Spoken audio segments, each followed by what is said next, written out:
Lands of Galzyr is an open-world, sandbox, adventure-style game. But is it even a game? Let's find out.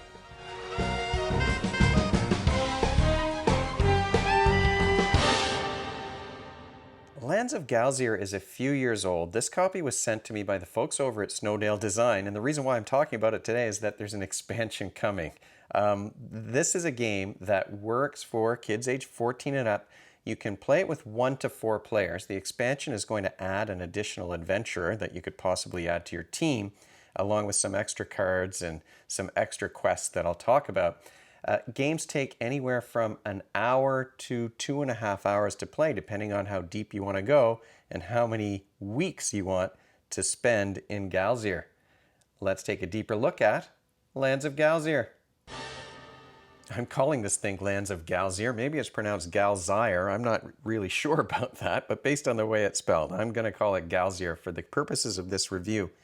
It is, like I said, kind of an open world sandbox style adventuring game. You've got meeples representing your characters, and you've got a player board that represents your characters, and this is the equipment that they're going to carry, and they can have up to 3 quests on the go at any given time. One thing that I like about the game is that it kind of eases you in because each of these adventurers has an individual quest that's just for them that they can play through in the initial stages of the game. Now, you can abandon that quest and do side quests instead if you want to, but we had a good time just kind of focusing on those initial quests and then doing some extra things along the way, but we really wanted to make sure we got the story quest done. It's a game that's light in terms of its complexity. It's a game that you can play cooperatively or competitively. If you're cooperating, what you're trying to do is earn lots of prestige points by completing quests and taking various actions within the game, and then you're totaling up those prestige points at the end of the game and earning some rewards based on how much you earned. If you're competing instead, then what you're going to do is try to be the player with the most prestige at the end of your game. I won't spoil too much about the game. It is kind of a story-driven sort of a game, even though it's this sandbox style thing. Really what you're doing on your turn is you can move up to 2 spaces and then you interact with the space that you're landing on. There are quests. There's a notice board that's going to have 3 quests on it. You can choose one of these if you're in the right location, but this is the public-facing side, so you don't really know what this quest is going to ask you to do until you collect it, and then you get to flip it over and look at the other side and see what's required of you. All of the quests, all of the locations, pretty much everything that you're going to interact with on the board here in this game, they all have scene numbers on them. And what you're going to do is enter that scene number into a web app on your phone or your tablet, and then you're going to get some text that you get to read, and it's going to tell you what your adventurer is doing and then give you some choices that might require you to roll some dice. Of course, the text is there for you to read, but the web app also has an option to have the computer read it to you, which is a little bit robotic, but it sounds a bit like Matt Berry, so we went with that option. It's a good option for folks who are maybe a little bit nervous about reading out loud in front of a group. The slumbering township of Chaba seems a separate entity from its lively market, a mixing pot of business with a dash of cultures across Galzyr and Gemst. One merchant, selling books and apparel, informs you that any purchase from them will come with a free ticket to the local hot springs. Among the many businesses here, you see a stable offering to rent mounts out to travelers. So, what catches your eye today in the market? There are location-based choices, there are items, there are companions that you might be collecting along the way. Everything's kept in this library of cards, but all the cards are numbered, so it's easy to grab something out.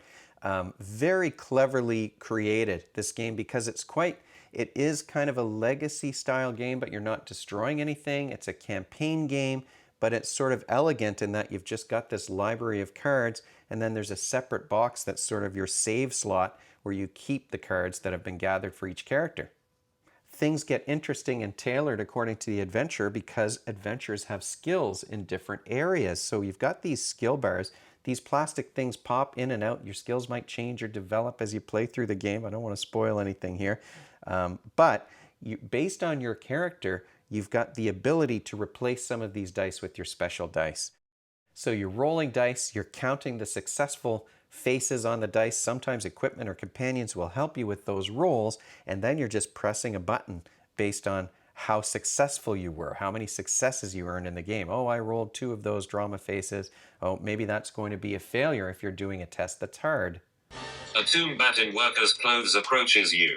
I have some important wares I acquired back there, she says, pointing towards the warehouses. They need moving, discreetly, out of the area. Can your charitable self lend a hand, by any chance? Totally doing that. So, sneak, I get a success, and I get to reroll a dice. Another sneak with my shoes, reroll up to one dice, With your shoes. and convert up to two success. Oh, so that's the double one. Observe. Okay, so we're gonna do that. So sneak. So I get a pink. I get 2 dark blues and 2 blacks. There you go. Let's go. Let's get 5. 1. Okay, so now, but I get to re-roll some dice. Mm-hmm. So, sneak, I get 1 success and I get to re-roll. So I'm at 2 right now. So which ones have more of these ones? The pink ones, right? Yeah, you want to re-roll the colored ones. So I want to re-roll that one. Then this one, re-roll up to 1 dice. Do I do 1 at a time? Because I'd like to re-roll this. Yeah, do 1 at a time. So I need a sneaky. Roll. Okay, so that's done. Just re-roll again then. So re-roll a dice and convert. Yeah, so I need a sneaky. Could have No sneakies for you. So that means I only have 2. So that didn't work out. What does it say? Does it convert anything? What do you see? Yeah. Do you automatically get? Oh, I get a success and re-roll. I did that. Okay. And then sneak, re-roll up to 1 dice and convert up to 2 Successes, basically. into 2 successes. So this is 2 successes instead of 1. So you got 2. So that's what I was going to write down. 2. So you Yeah. well, you automatically got 1, and then if this is 2, you've got 3. You follow the bat to the back of a warehouse and dozens of crates. Together, you start smuggling the containers out, successfully avoiding He the joins the game. He's smuggling at the metal factory. skills. What a You're bad able to dude. leave the premises with as many crates as the bat dares to move.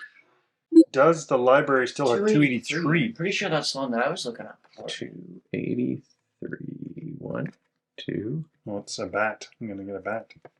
Can I get a friend? I don't want a friend. I want a Let's buddy. see it.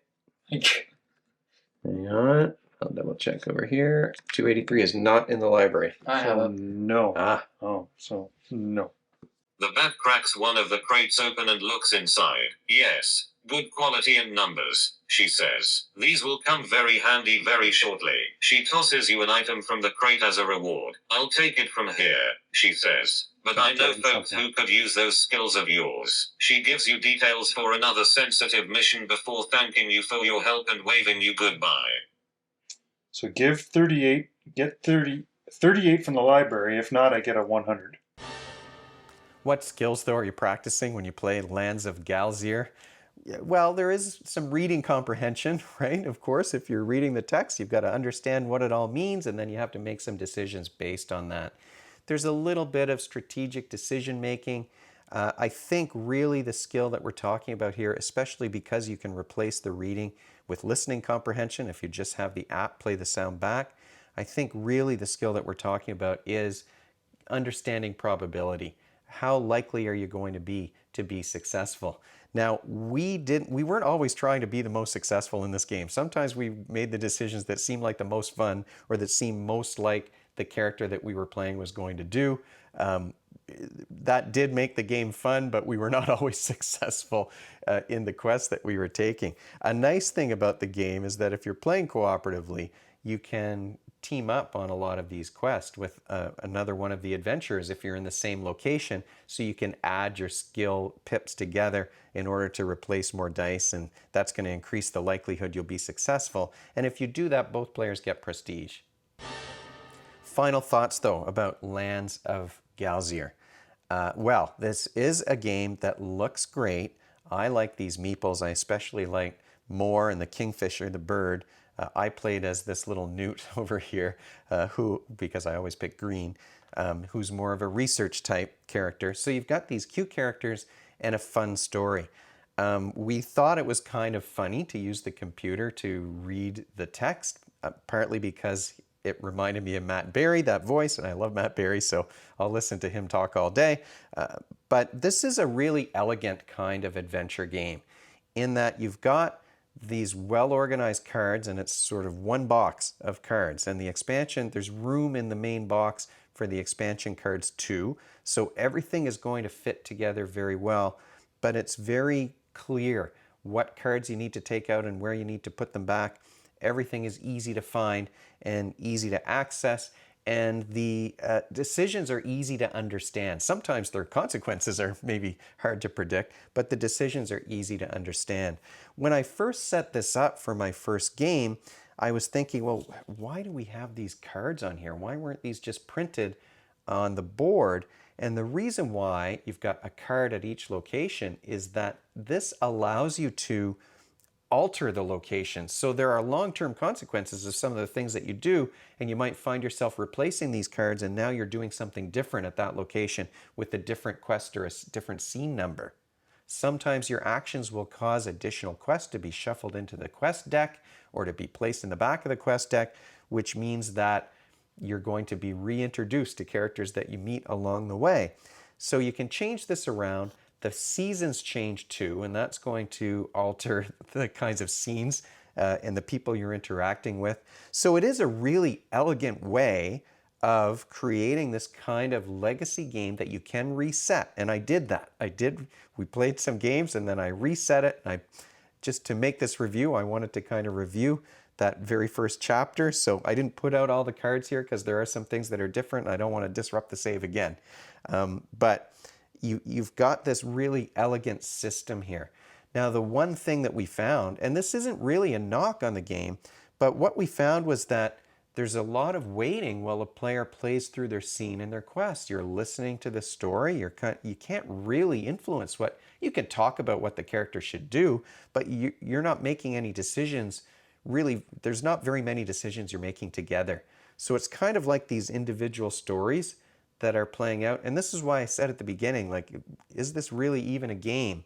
You've got those die rolls, but it's kind of like a choose your own adventure almost, this branching kind of a story.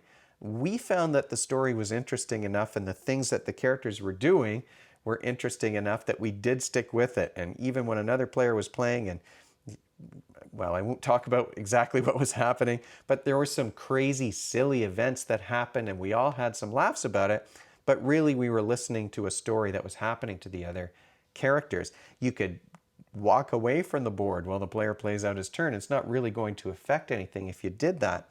So it's maybe there are a lot of story elements, and then there are some game elements in that you've got these adventure characters who are going to roll different dice depending on their abilities and their equipment and the things that have happened in the game along the way.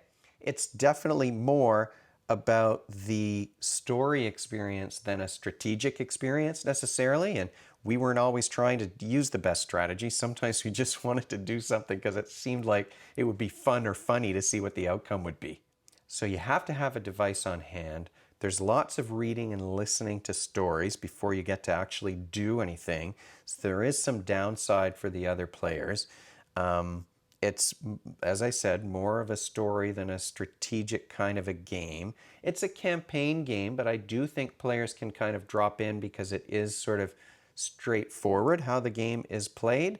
So, I mean, it's better, of course, if you stick with the same character along the way, but if you want to change characters or bring a new player in, I mean, that's doable in this game, but really it's meant to be a campaign style game, so you want to have the same group each time. I would say, thankfully, maybe because it's more story based than kind of heavy rules strategy based, even if somebody new is coming in or there's been a long gap in between play sessions, this is still a game that's super easy to pick up. It's so straightforward. It's very rules light and story heavy, which I think is a blessing in these kinds of games. I find it hard. I like campaign style games and legacy style games, but I do find them hard to play because getting the same group together consistently without too much of a gap in between play sessions does tend to be a challenge. I think this thing hits kind of a medium balance in terms of that, and I'm excited for the new expansion. Honestly, we played this and everybody at the table was like, is there an expansion for this yet? Like, I know this is kind of an older game, but it looks like there's extra room in those boxes. Is there going to be new things coming? I want to play this game again. So it was a hit with our group. The teenager we played with said, oh yeah, I want to play that game again. He thought it was fun and funny and silly. He didn't recognize Matt Berry's tone of voice the same way that I did, but he thought the kind of monotone, emotionless computer reader was added to the humor maybe of the game for him. And as I said, really the only downside is the downtime in this game. We had a lot of fun playing Lands of Galzyr. Thanks so much to the folks over at Snowdale Design for sending Lands of Galzyr my way. I'll put a link in the show notes of this video with information about the expansion that's coming. That's available for pre-order right now at the Snowdale website. So I'll put that in the show notes. If you have any questions or comments, you can leave them in the comments section below the video, or you can email me at brian@brainsongames.ca. Brainsongames.ca is the website. That's where future episodes will go. The previous ones are already up there. Brains on Games is the X handle and the Facebook page and the Instagram feed and the Blue Sky feed. We're all over the place. And if you enjoyed this video, you want to be notified of future ones, you can head on over to YouTube and click that subscribe button. Thanks for joining me, and hopefully I'll see you next time.